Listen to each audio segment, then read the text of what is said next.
government reform and energy independence and helping children with special needs, those are going to be at the top of the list.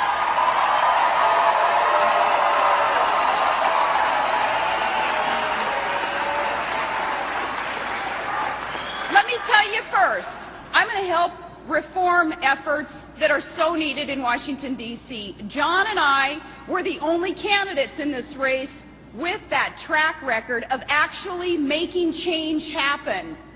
And let me ask you a few questions. Let me ask you. Our opponent likes to point the finger of blame, but has he ever lifted a finger to help?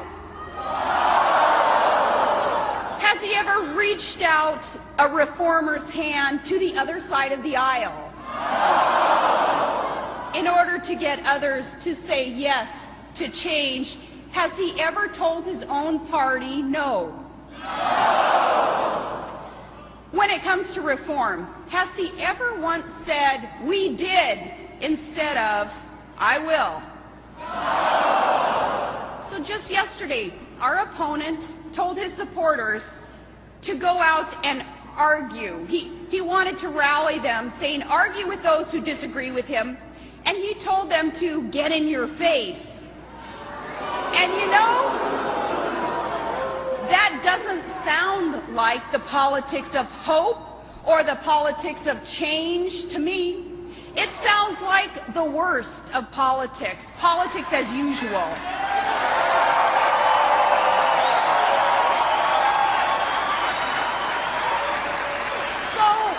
Yesterday, then, when some protesters at a rally tried to do exactly what Senator Obama told them to do, John McCain said to them as they were protesting, and he said, "The one thing that Americans want us to do is stop yelling at each other." And that is leadership. That is leadership, my friends.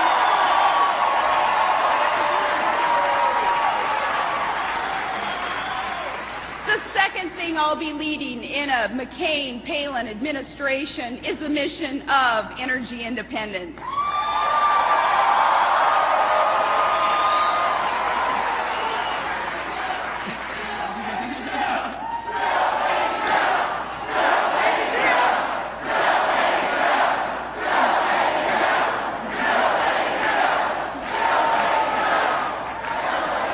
Drill, baby, drill. Yes.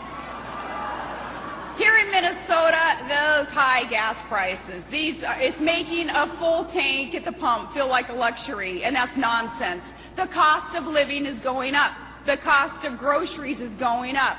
Everything's going up. The value of your paycheck, though, is going down, and that's all because of energy costs. And people are blaming Washington for doing next to nothing on this one, and they've got that right. Our opponent says that he wants to help Americans who are struggling with high energy costs, but time and time and time again, he's sided with special interests and come out against the solutions that would help Americans heat their homes and fuel up their tanks and pay their energy bills. And maybe if he had been the governor of an energy-rich state, maybe he'd get it. And maybe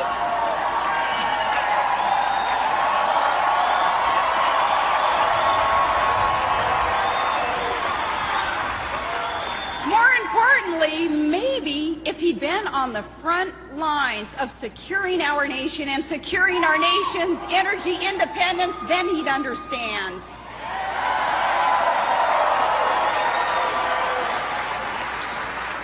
As governor of Alaska, I've overseen a very large portion of the U.S. domestic production of oil. Through a lot of competition and a lot of hard work, what we recently achieved in a bipartisan effort was agreements to build a nearly $40 billion natural gas pipeline to bring Alaska's natural gas to hungry markets like yours here in Minnesota. I know what works on this. What we need is American energy sources brought to you by American ingenuity and produced by American workers.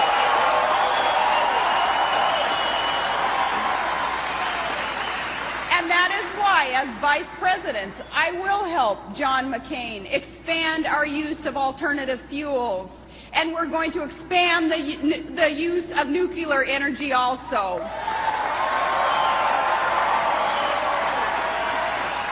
And America, we will drill now to make this nation energy independent.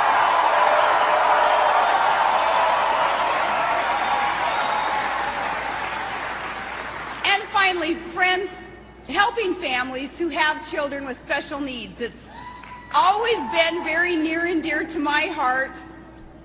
4 months ago, when our perfectly beautiful baby boy was born, Trig helped us understand even more fully.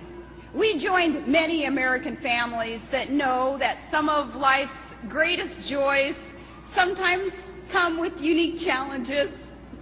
As governor, I've sought more funding for students with special needs. And as Vice President, I'm going to make sure those children and their families have a friend and an advocate in the White House.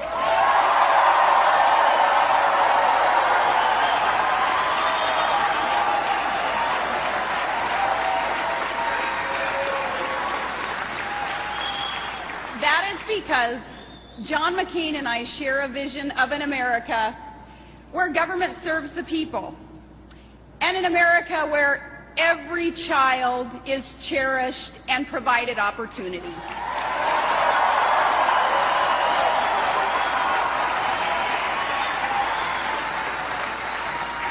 It is such a privilege to be John McCain's running mate, and to serve beside him as Vice President of the United States will be the highest and most humbling of honors.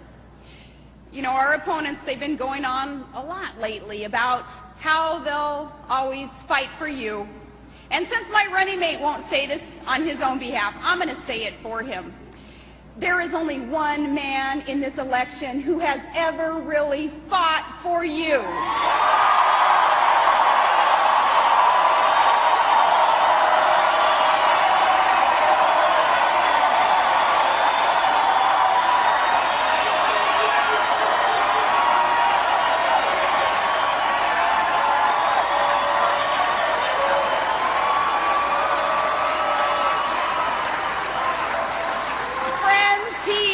The only great man in this race and the only man ready to serve as our 44th president, and I am honored to introduce to you my running mate, my friend, the next president of the United States of America,